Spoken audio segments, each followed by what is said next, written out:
Increasing hardship under TINUBU government fuels more mental issues for Nigerians. Peter Obi. Now to the news in full. Obi, a former governor of Anambra State, said this in his message as Nigeria joined the global community on Thursday to commemorate this year's World Mental Health Day.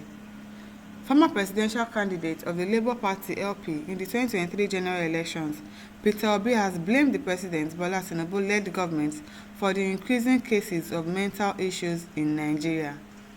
Obi, a former governor of Anambra State, said this in his message as Nigeria joined the global community on Thursday to commemorate this year's World Mental Health Day.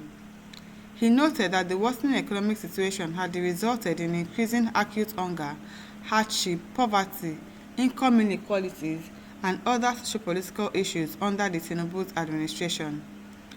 Obi added that this had continued to fuel mental health cases in the country.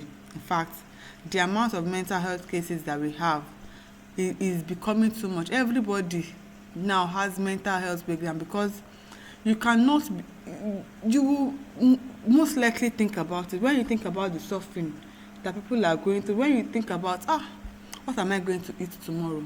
How am I going to survive? How am I going to survive on this salary? What am I going to do? Gradually, people are having mental issues just like that because of the suffering of this country. So it's getting too much. The mental health issues, cases, is getting too much. You see, Nigerians are suffering and smiling. You will think that everything is going smoothly, but people are going through mental breakdown. They'll just laugh about it, but deep down inside, people are going back to the corners of their room to say, how am I going to survive today? They might come on social media and laugh about it and joke about it, but people are going through mental issues and it is getting really worse. He said that the National Institute of Health reported that about 40 to 60 million Nigerians suffered various forms of mental ailments, adding that 1 in every 5 Nigerians battle with mental health issues.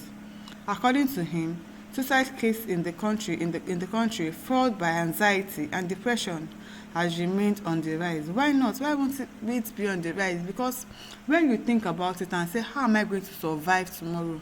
How am I going to survive the next 1 year, the next 2 years? People are hungry and they don't have any means to make money. Of course, they will go and kill themselves now. People are having mental breakdown every day, every time because of the situation of this country. The anxiety is too much. The depression is getting too much because they are thinking of how they are going to survive. They should at least make that one better for us. Let us live in a place where survival is cogent for us.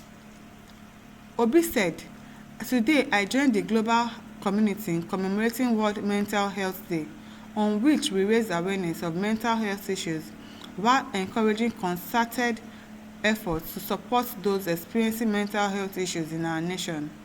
Though not often well talked about, mental health remains a very critical component of our health sector, which, if not given due attention, greatly impacts negatively on our productivity as a nation. A healthy nation, they say, is a wealthy nation. I dare say a mentally healthy nation is a more productive nation.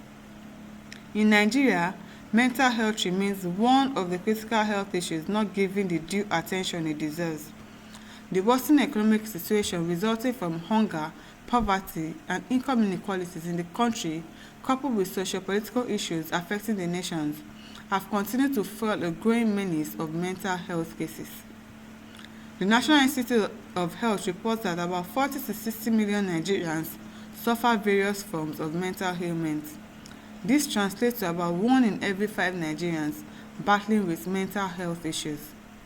Suicide cases in the country, fueled by anxiety and depression, have remained on the increase.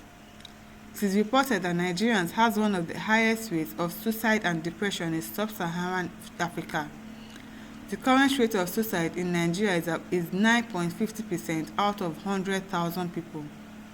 Obi noted that drug abuse is another contributor to mental health decadence in the country. He said, according to reports, an estimated 14.3 million people aged between 15 and 64 years in Nigeria are addicted to drugs and substance abuse. Nigeria is also ranked 3rd most stressful country in the world, which contributes to different mental illness in the country. In fact, that most stressful country, maybe we are like second or first, because the amount the stress that people go through to get to work sometimes. People living on the mainland going to work on the island, you see people waking up 3 a.m., 4 a.m. to get to work. They will come back late in the night, 11 a.m., 10 a.m., and then they are still supposed to wake up around 2 a.m. to prepare themselves, leave the house by 3 a.m., 4 a.m., and the cycle continues like that. And you expect people not to have mental breakdown. Of course they will have mental breakdown. They would, because the anxiety is too much, the stress is too much. At the end of the day, you work for 30 days, 31 days, you will get chicken change for your salary. Before your salary even comes, there's already a lot of debt waiting for you. Of course we will have mental breakdown. We will have mental breakdown because nothing is working. Nothing is working in this country. People are just trying every means to survive. Now people's salary is not even enough to transport them to work, because prices of transportation has increased. As the fuel keeps going up, transportation price keeps going up, and price of your salary is not increasing. So how are you supposed to get to work? So many people have lost their job. So many people are still going because, okay, let me just go, and so maybe the small money that I be made, I'll use it to sort myself. People are just going to work for going sake, not because they are making something tangible from their place of work, because they are spending all of it on transportation. It is really getting bad. So the mental health issue, it needs to be looked into. A nation that truly wants to improve its productive capacity must pay attention to the health of its citizens. A day like this reminds us, as leaders, to prioritize the well-being of our people by not only investing more in the health sector, but putting in place policies and measures that would improve the lives of our people through improved standards of living. We are also reminded as a people to always seek medical attention when faced with any mental health challenge, and to show love and support to our people who are already contending with this challenge. If you tell people that you have a mental breakdown, they say, I beg you, which mental breakdown do you have? But really, people are really going through a lot. People are having mental breakdown. You can just see them smiling. In fact, they'll be the happiest person in the room. They'll be the life of the party and everything. But deep down, when they get home, they are the ones with mental breakdown. That is why you see somebody that was healthy the day before. You say, this person was happy, but the next day he has killed himself. It is because of mental breakdown. We really need to invest more in our mental health care system, improve in our health, make sure that there are things in place to check and balance the mental health issues of everybody in this country, because everybody is having a breakdown. At this point, with the way things are going, everybody is definitely having a mental health breakdown. My listeners, over to you. Leave your thoughts in the comment section. Do not forget to like, to share, and to subscribe. Thank you for listening. See you some other time. Bye.